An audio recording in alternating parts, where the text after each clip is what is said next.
Oh, hello everyone. Welcome to the Econobox garage. Come on in.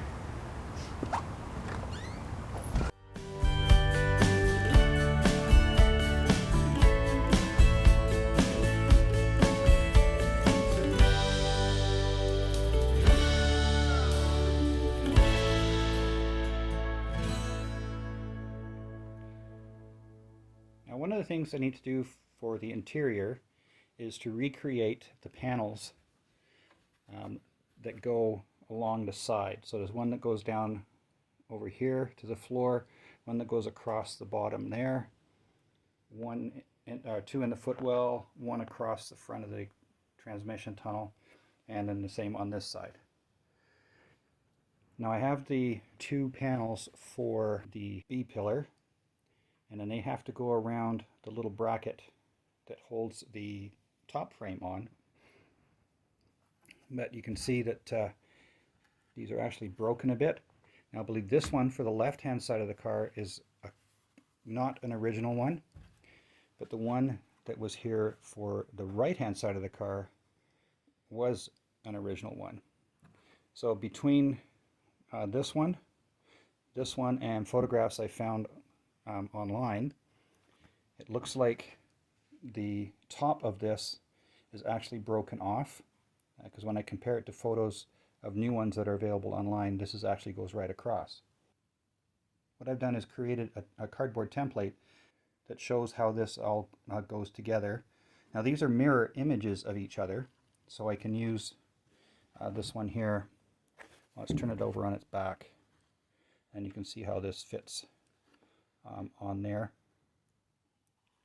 So based on measurements on the original one, plus this one here, this is what I have calculated that this panel is supposed to look like. So I'm going to use this, and then I did determine that this one is slightly large. You can see where I've marked it here compared to this one here. Now what I'm going to be using to recreate these panels is just some 1/8 hardboard I picked up from the local hardware store. In an earlier video, I showed you how I figured out how much of this material I needed. So you can go and purchase a half sheet and quarter sheets. So that's all I actually need for this project.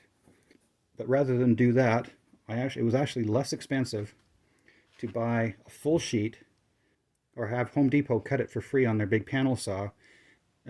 Two benefits of that: it saves money. I end up with some extra paneling that I can use perhaps for another project. And I determined when I measured this all out that I can get both of the side panels for inside the boot out of a 2x4 piece, which is here. And then the rest of the panels will come out of this 4x4 sheet. So that's the material I'm going to use, and I'm going to adjust all my templates. I've got all the original pieces, or all the pieces that were in the car. Some of them are not original. And I will recreate each of these panels from the templates or the sample panels I have. Now these are for these particular ones, they're mirror image each side, so I can use the flattest one with the piece added in to make my template and mark off on the sheet. That's the panel that goes on the front of the transmission tunnel. It's in pretty good shape, but again, I'm going to recreate it. It's a bit soft down the side here. This panel here goes on the outside on the left hand side of the car, and you can see I've got the piece down in the bottom there. This is the one that goes on the outside panel of the footwell on the right hand side, and this one here goes down inside, and there's a cutout here that goes around, and it's quite hard to see, but down there is a cutout where a grommet would go in to access the slave cylinder for bleeding.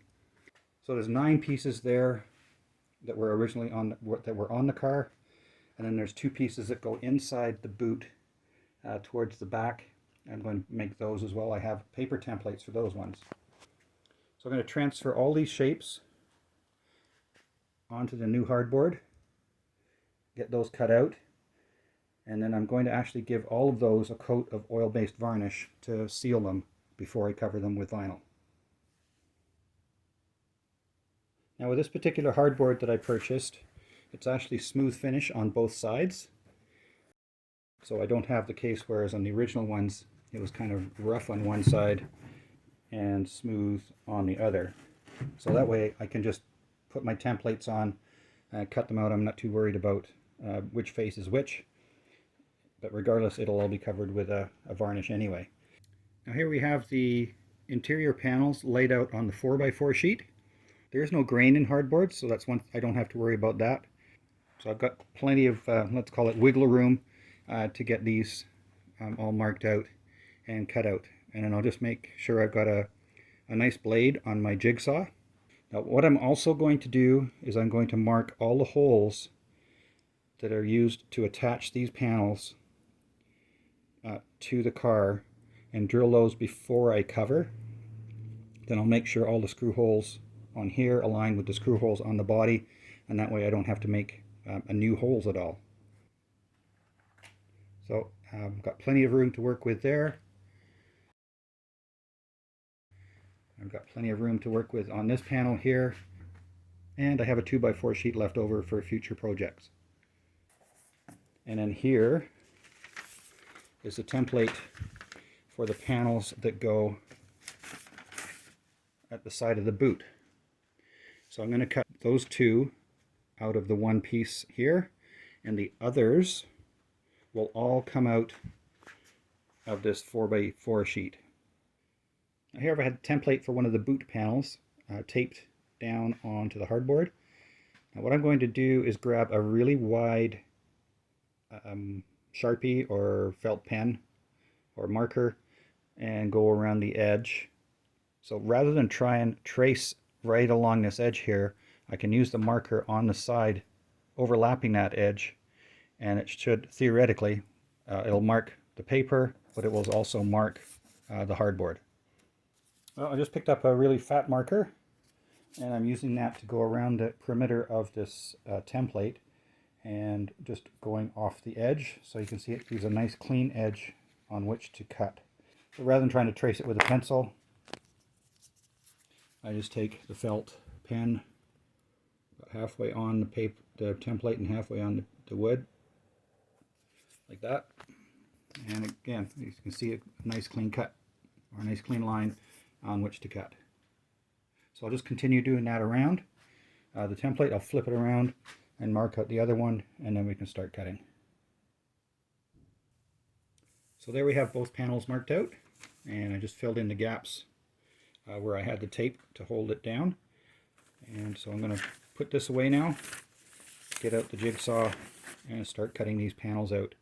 And it gives me a nice line to work around, and then once I get them cut, I'll trial fit them, drill any holes I need to drill, and then put a coat of varnish on them. So I picked up some brand new blades for my jigsaw. I've got it in place, and now I'm going to cut around the inside of the line all the way around on both pieces.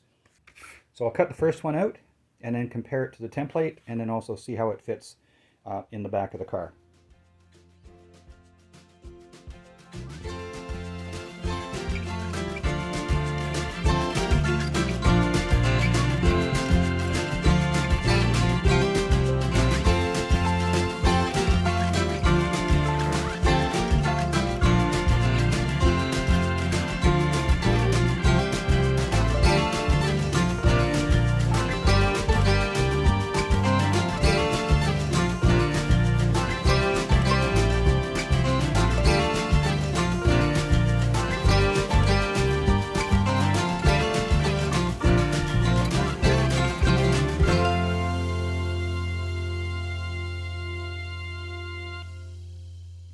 Got one of the panels all finished up with the holes drilled in. I'm actually going to have to drill a new one for here because there's a broken screw in the existing hole, so I'll just drill a hole probably a little bit lower. I've scuffed it very lightly with 180 sandpaper. I'm going to use an oil-based varnish to seal this up to help minimize any water damage. This is what happens when hardboard gets wet. Let's see, it's just all puffed out there, so I'm going to try and avoid that as much as possible. So as I said, I've given this a light scuff on both sides. So I'm going to repeat this with all the panels get the screw holes located and drilled and checked, and then varnished. Then I can go to the next stage, which will be covering them. Well, I have all the panels cut, and all but the ones in the very back adjusted, holes drilled, and screws figured out. So you can see there's the one on the B pillar, one across the bottom of the door, there's one underneath in there on the outside, there's the one for the front of the transmission tunnel, and then one for the side, and there's a couple of them I just have to trim. You can see on this one here I've just got a little mark. I'm going to trim that across the bottom, and there's a couple of others I have to do a slight bit of trimming. But once that's all done, I will varnish them all and then recover them. So I did a bit of trimming, and now all of the panels have got a coat of varnish on both sides. And while I had the varnish out, I also put a couple of coats on the spacers for the seat rails, which I'll be putting in pretty shortly. I'll put a link up above to the video in which I made these little spacers. So that's all the panels for inside the car, and then I have the one for inside the boot on one side and on the other. So I'm going to let those set up for a couple of days and then start covering them with vinyl. Now you may recall in a previous video I laid out all the original panels to figure out how much hardwood I would need. Now what I'm doing here is measuring to see how much material I need, how much vinyl, to cover all of these panels. So I've got the tape on the rug here. It's 54 inches from the corner over there to the edge of the tape, and which is the width of typical vinyl roll. And what I've done is I've laid out the panel pieces, leaving about 4 inches in between, which gives me about 1.5 inches to 2 inches to fold around the edge of each panel. I was hoping to do it out of 2 yards or 2 meters, which would be 76 inches, which is right about there. But it looks like I'm going to have to do it out of 2.5 meters, which comes to there. So I think if we follow that line across, that gives me an extra length there to make sure that I do have enough and I can juggle things around a bit. So what I'm going to do is head to a fabric store and pick out a color. So now I know that I need 2.5 meters or 8 feet of the material to do the job. Well, now that I have all the panels cut, trimmed, holes put in, and varnished, I can get to work on the door pockets. Now these are the ones that came with the car. They're actually in really good shape. I might do some touch-ups on the paint, but the hardboard itself is in good shape. Now the only thing missing, there's a strip that goes about 1 7/8 inches all the way around the side here. It's not very thick. I've determined the hardboard I have is too heavy for that. So what I've got here is some fairly thick solid cardboard. It's not corrugated. So what I'm going to do is just cut the strips I need for that. So that will run right from the top and all the way down, covering all these rivets on both of these panels. I do have a drawing that was sent, that was posted on the Austin Healey Experience forum, that's showing the actual dimensions for it. It looks like this one was on a panel that had a speaker cut out of it, but I'm not going to do that. So I just have to replicate this inside line, and I'll use the outside edge of the panel for the outside edge of the little filler piece. Right, well there you can see I've got my piece marked out.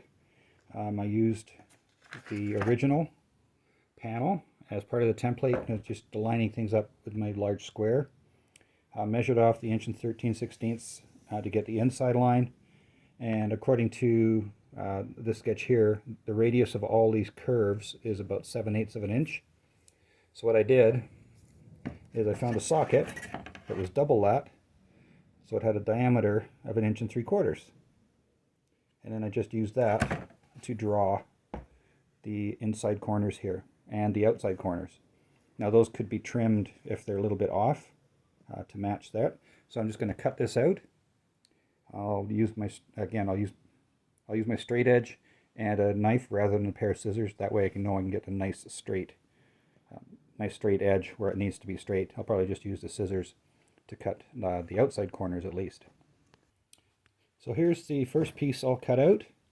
It's the inch and 3/16 all the way around, and I will clean up these corners a little bit, but that fits onto that panel quite nicely. And so I'll get the glue out and we'll glue that down, and then when the vinyl cover goes over top of that, it just gets worked down into this ridge here and gives the desired look. So now all I've got to do is just cut out a second one for the other side, and then I'll get the glue out, glue them on. But before I do that, I'll just put some anti-rust paint on the exposed bits here. When I first cut these out, I had them going all the way to the top edge here.